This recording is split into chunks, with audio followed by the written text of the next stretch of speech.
Hi guys, in this video I am going to discuss the cerebellum. Okay, now anatomical organization of cerebellum. See, this is the diagrammatic representation. This is cerebellum and this is whole. This is the brainstem. Of course, this is midbrain. This is pons. This is medulla. Now, cerebellum is connected to the midbrain through superior cerebral peduncle. Superior cerebellar peduncle, and cerebellum is connected to the pons through middle cerebellar peduncle, and finally cerebellum is connected to the medulla oblongata through the inferior cerebellar peduncle. Okay, now its attachment is completed. Now see, cerebellum is about 75% of the cerebrum. In what perspective? The surface area. Okay, the surface area of cerebellum is 75% of that cerebral cortex. Okay, surface area is 75% of cerebral, not cerebellar, cerebral cortex. Okay, now, and the weight is about 10% of cerebrum. Weight is 10% of cerebrum. What it shows? Surface area is more compared to its weight. Therefore, cerebellum is more folded. Therefore, cerebellum is more folded.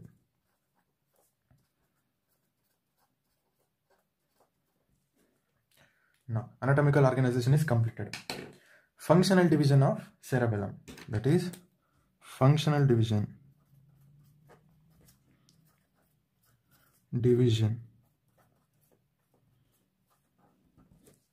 See this diagram.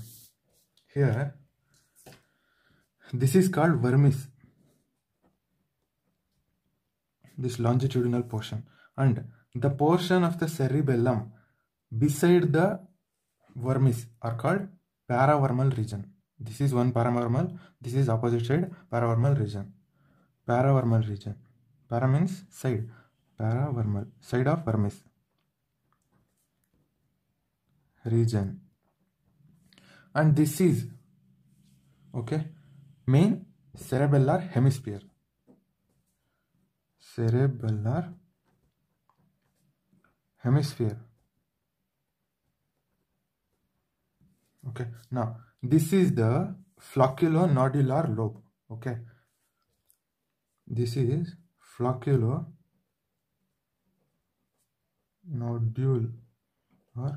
lobe.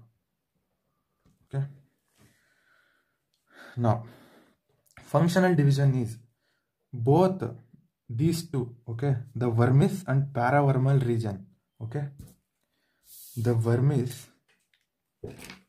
first point, vermis plus paravermal region together called what? Spinocerebellum. Okay, spinocerebellum. Now, why it is called spinocerebellum? See, there is extensive connection with the spinal cord. Simple. Answer is simple. The vermis and paravermal regions are connected to the spinal cord. Therefore, it is called spinocerebellum. Connected to spinal cord. Now, what is the function of spinocerebellum? See, spinocerebellum, the vermis part is responsible for the skilled movements, and the vermis part is responsible for maintenance of posture, and paravermal region is responsible for the skilled movements. Functions are vermis portion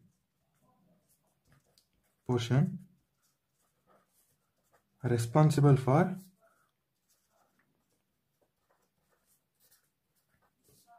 posture maintenance, body posture, and paravermal region portion responsible for skilled movements. That means what? The vermis is connected to the what? Anterior corticospinal tract. Means the vermis portion gives information to the proximal limb musculature and axial musculature. Okay, but paravermal portion sends information, that means controls the function of distal limb muscles. Actually, what is the main function of cerebellum? Coordination and maintenance of movements. Okay, planning and program, all it occurs. But just now, vermis portion controls the body posture and paravermal portion controls the skilled movements. Now, second point. This flocculonodular lobe is called vestibulocerebellum. Okay, flocculonodular lobe is called what? Vestibulocerebellum.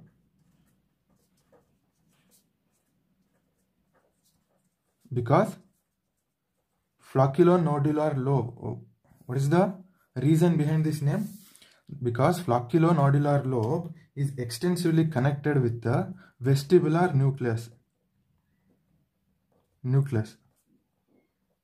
Now, the information from the vestibular apparatus, see, this is inner ear and this is the vestibular apparatus. The information from the vestibular apparatus goes to the vestibular nucleus. Okay, apparatus. That means what? This flocculonodular lobe is connected both to the vestibular apparatus and vestibular nucleus. That's why it is called as vestibulocerebellum. Connected to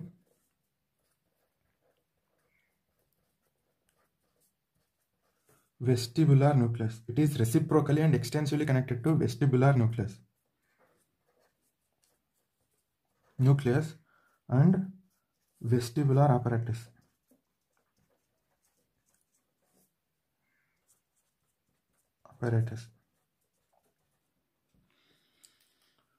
And what is the function of flocculonodular lobe or vestibulocerebellum? Actually, you should write these names. These are physiologically important. Okay. Function is equilibrium. Simple. Body balance. Okay. What is the function of vestibulocerebellum? Equilibrium or body balance. Third point. Now, this whole main cerebellar hemisphere is called cerebellocerebellum because, see, this is pons and cerebrum. Okay, and cerebellar hemisphere is connected to the cerebrum via pons. Information from cerebrum goes to pons and then cerebellar hemisphere. That's why it is called cerebrocerebellum. Okay, or cerebropontocerebellum. Both names you can call. Hemisphere, cerebellar hemisphere is called what? You should write these names. Okay, these are important. Cerebrocerebellum.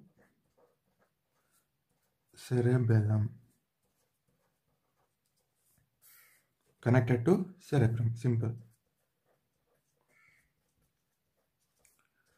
Cerebrum or cerebral cortex. Cerebrum. Now, what is the function? Function is to it modifies the functions of what? Cerebrum. That means the major function is planning and programming of movements. Okay,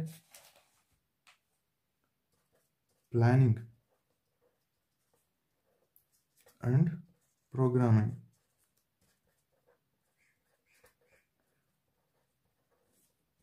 of movements.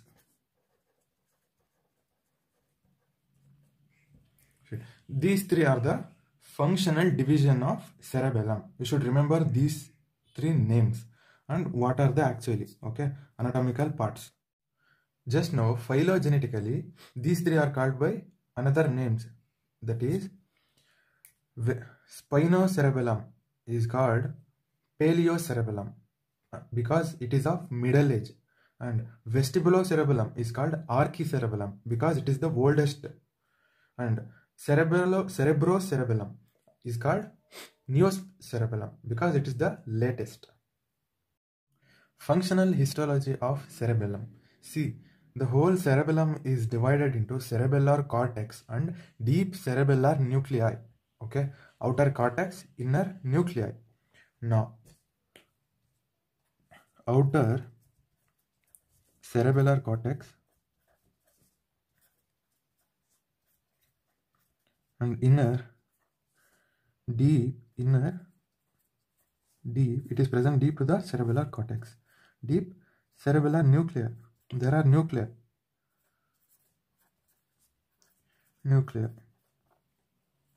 Okay. Now I will discuss the outer cerebellar cortex in this diagram. See, again, cerebellar cortex is divided into 3 layers. Okay, what are those layers? First, outermost layer is molecular layer. Cerebellar cortex division I am speaking. See, this is the molecular layer. Second, below the molecular layer present Purkinje cell layer.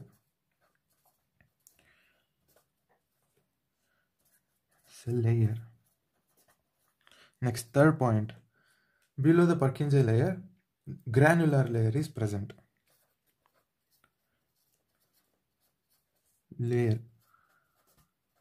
Okay. Now, you should know the cell types in these 3 layers.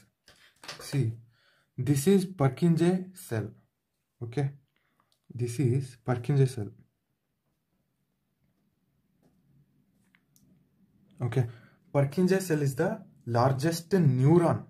I'm saying it is the neuron. All other cells are interneurons. Okay. It is the only neuron. Now, see, I will discuss first molecular layer. Okay. Step by step I will discuss. Molecular layer. What are the cells present in the molecular layer? In the molecular layer, there are 2 types of cells. This is stellate cell because of star-shaped appearance, and this is basket cells. See, remember this thing. It forms like basket-like structure around the cell body of Purkinje cell. Okay. This is basket cell.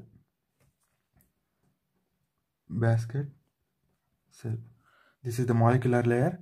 This is the Purkinje cell layer. This is the granular layer. And the 2 types of cells present in the molecular layer are stellate cells and basket cells.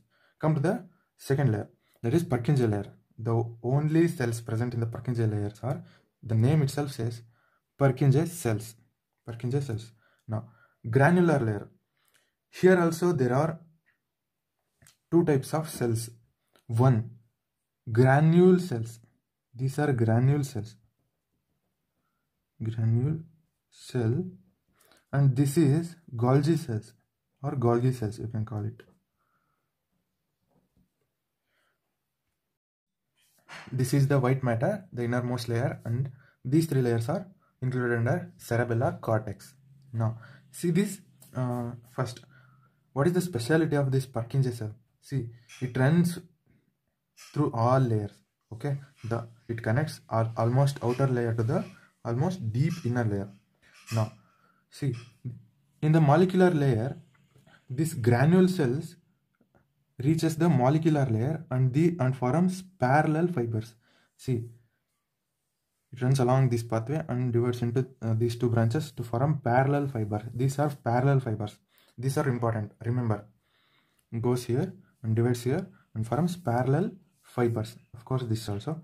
Now, there is many interconnection in this cerebellum. See, stellate cell here. This is the stellate cell. It is connected to the Purkinje cell. See here, and also connected to the parallel fibers of granule cell. Okay. Now, basket cell. See, this also is connected to the parallel fibers of granule cells and also Purkinje cell.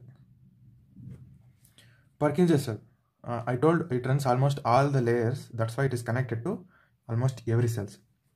Granule cells, same here. I told previously, it is connected to the Purkinje cells to the through the parallel fibers. These are the parallel fibers.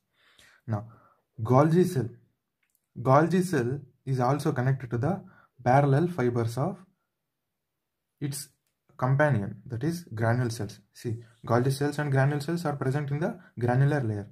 Now, this Purkinje cell fibers are of efferent fibers. Efferent.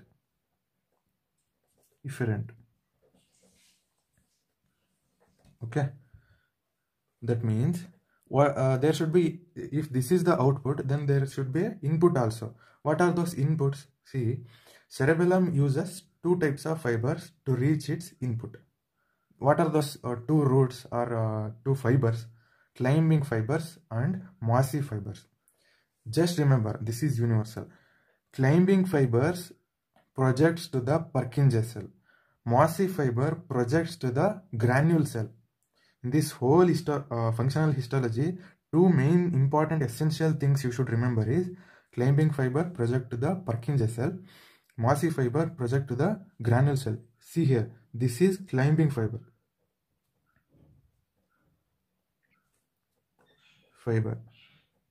and carries afferent information. That means input. Output.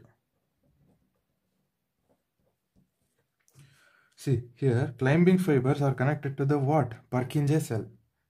This point you should remember. Now, this is mossy fiber.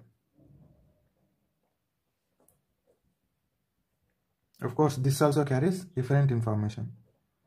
Afferent. That means input. Remember, afferent. Mossy fiber is projected to what? Projected means connected to what? Here, granule cell. Okay, granule cell.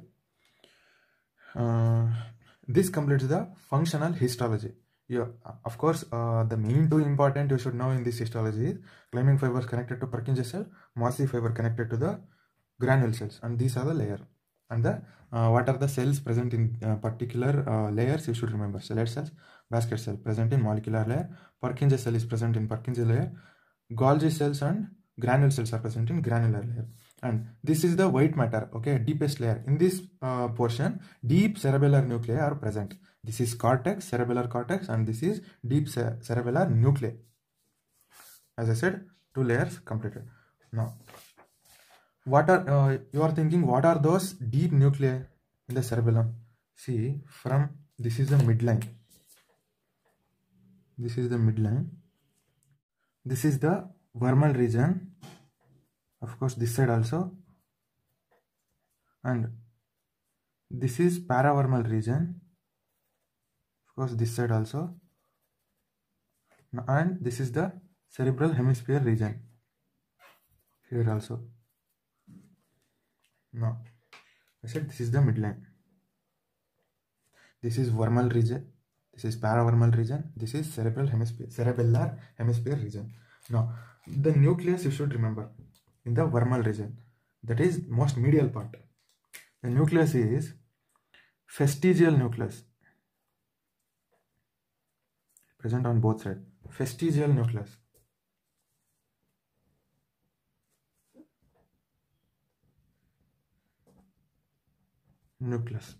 Now, what is the nuclei present in the paravermal region?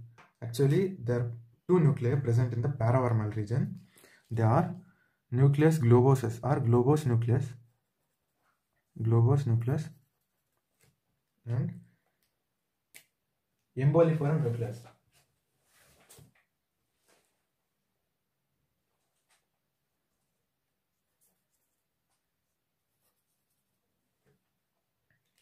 These two are nuclei present in the paravermal region. This is nucleus globosus or globose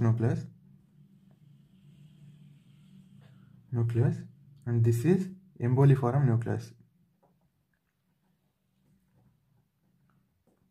See, these two are present in the paravermal region. Okay, that's why these two nucleus together they call it as nucleus interpositus. Plus is equal to what? Nucleus interpositus. This globus nucleus and emboliform nucleus together called nucleus interpositus.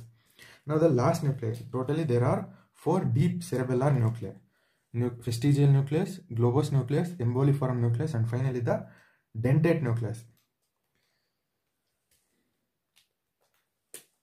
Dentate nucleus. The name itself says it appears like teeth or serrated appearance. Teeth-like appearance. Okay. This is nucleus dentatus or dentate nucleus.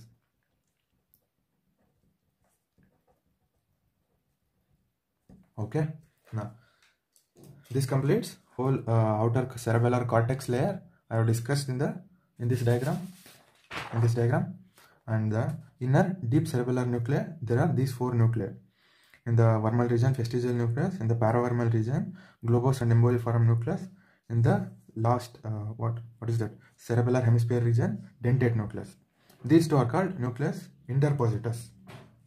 These are the nucleus. See, first point. These nucleus are present in the deep layer, right?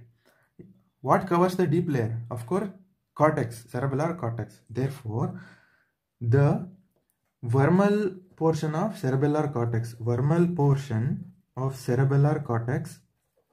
projects to what nucleus? Vestigial nucleus. Because vestigial nucleus is present deep to the vermal portion of cerebellar cortex. Nucleus. Second point.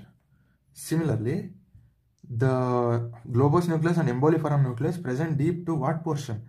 Paravermal portion of cerebellar cortex. Therefore, paravermal portion projects to these 2 nucleus. I will write nucleus interpositus because it includes both globus nucleus and emboliform nucleus. Interpositus. Now finally, cerebellar hemisphere portion of cerebellar cortex projects to what? Similarly, dentate nucleus. Simple. Cerebellar hemisphere projects to dentate nucleus. Projects means connection. That means the nerve fibers from the cerebellar cortex goes to this respective nucleus. Projection means that's it.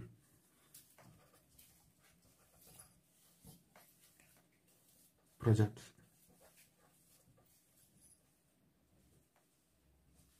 Similarly. Now, this completes the functional histology.